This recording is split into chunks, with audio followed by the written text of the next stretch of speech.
আজকে বিচারপতি শম্পা সরকার আপনাদের আবেদনের প্রেক্ষিতে পর্যবেক্ষণ কি রাখলেন বা নির্দেশ কি দিলেন?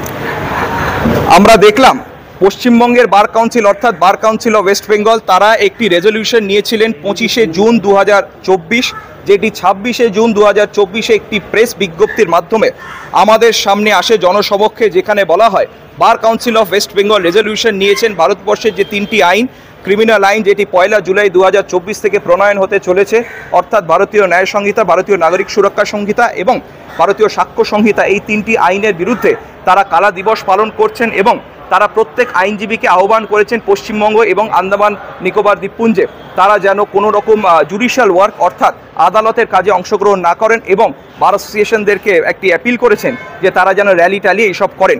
তো এই বিরুদ্ধে যে সুপ্রিম কোর্টের রায় খুব স্পষ্ট এবং ভারতবর্ষের আইন খুব স্পষ্ট এই বিষয় যে কোনো রকম স্ট্রাইক বা জুডিশিয়াল ওয়ার্ক আটকানোর জন্য কোনো রকম পদক্ষেপ বা রেজলিউশন কোনো আইনজীবীরা নিতে পারেন না।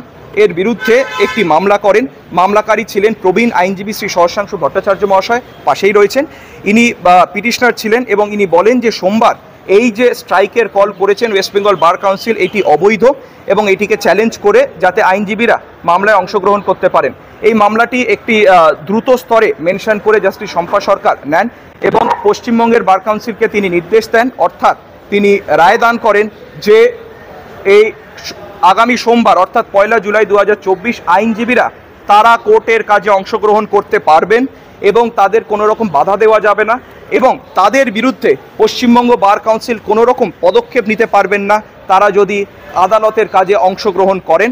অর্থাৎ আদালতের কাজের অংশগ্রহণ করার যে বাধা ছিল, যে একটা ইনডাইরেক্টভাবে একটা স্ট্রাইকের কল করে দিয়েছিলেন, তারা যে অ্যাপিল করেছিলেন, লিখেছিলেন যে all lawyers of West Bengal and Andaman Nicobar islands will abstain from judicial work on that day, সেটি কার্যত একেবারে জাস্টিস শম্পা সরকার তিনি বললেন যে এটিকে নাকচ করে দিয়ে যে আইনজীবীরা একেবারে আদালতের কাজে অংশগ্রহণ করতে পারবেন।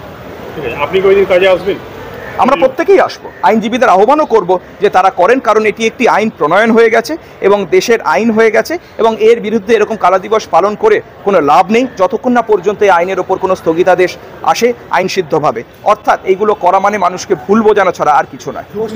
অর্ডার পার্টটা নিয়ে নিয়েছে, আপনি এই কালা দিবসে কি হবে, সোমবার কি করবেন, আপনারা কি করবেন? সোমবার আমরা কোর্টে আসবো, কোর্টে আমরা হাজির হব। দেখুন, আমাদের কাছে একটা ভয় ছিল, পশ্চিমবঙ্গে বর্তমান যা রাজনীতি চলছে, বিরোধিতা করলে আপনার এগেন্সে গাঁজা কেস থেকে আরম্ভ করে সব কেস দিতে পারে। আমাদের যখন দলের মধ্যে আলোচনা হলো, ছেলেরা বললো বিরোধিতা করতে হবে সাংগঠনিকভাবে, তখন আমরা দেখলাম যে আজকে আমরা যদি ওখানে জয়েন করি, কোর্টে সোমবার দিন আসি, এই বার কাউন্সিলের রেজলিউশন এগেন্সে ওরা আমাদেরকে ভিকটিম করবার জন্য ওরা আমাদের এসে প্রসিডিংস ড্র করে দেবে। দেখা যাবে সমস্ত লয়ার এসে বার কাউন্সিল, আলটিমেট এটা লিগালি টিকবে না। তার কারণ সুপ্রিম কোর্ট, হাইকোর্ট রিপিটেডলি বিভিন্ন জাজমেন্টে বলেছে যে এইরকম ধরনের কোনো উকিলদেরকে abstain from participating in the judicial proceedings বলে কোনো অর্ডার পাস করা যায় না। অর্থাৎ যেই মুহূর্তে আমরা সোমবার দিন যদি এই হাইকোর্টের অর্ডারের আগে আমরা জয়েন করতাম, তাহলে আমরা যে কজন যেখানে জয়েন করতাম, আপনি জানেন যে পোস্ট ইলেকশন ভায়োলেন্স হিসাবে কিংবা ভিকটিম করছে, আমাদেরকে নিয়ে গিয়ে আমাদের সে প্রসিডিংস ড্র করে আমাদের ছেলেদেরকে হ্যারাস করে সাংঘাতিক অবস্থা করতো।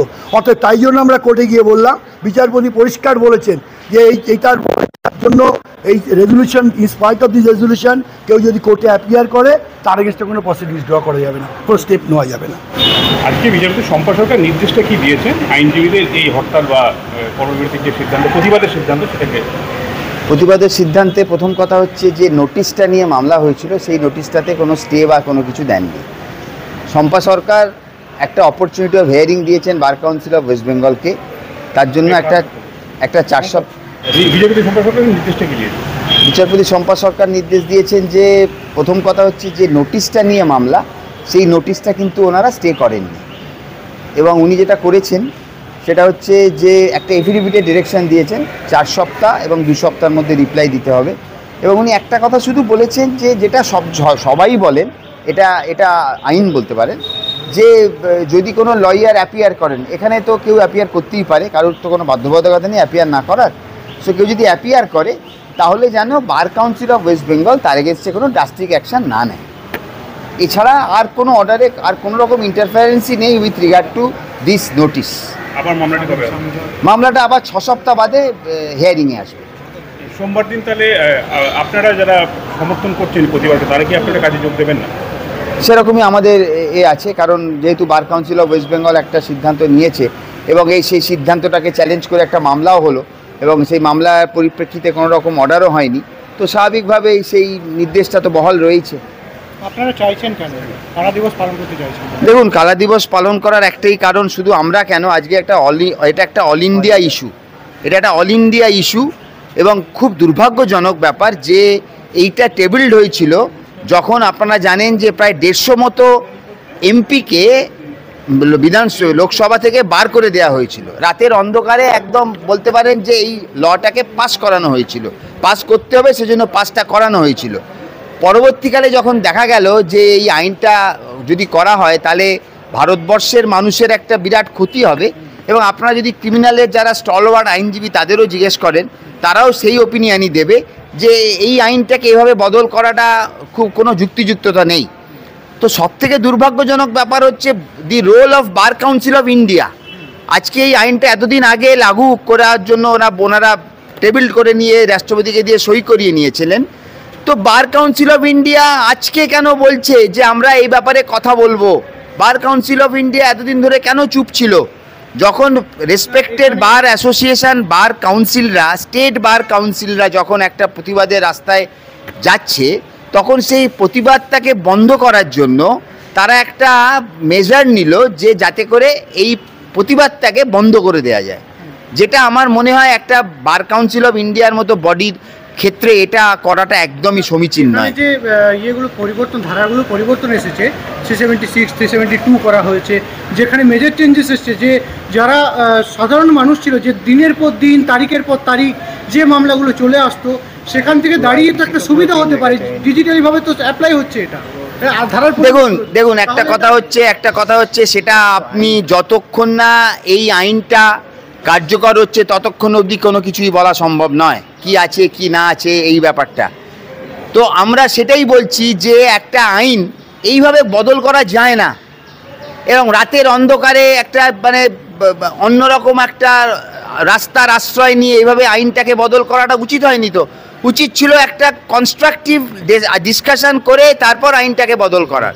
এইভাবে তো একটা অগণতান্ত্রিকভাবে আমি বলবো আইনটা পাস করার তো কোনো মানেই ছিল না এবং সেটাকে আগামী 1 তারিখ থেকে কার্যকর করার। বিরোধীরা বলছে শাসকের আইনের শাসন নয়, শাসকের আইন চলছে।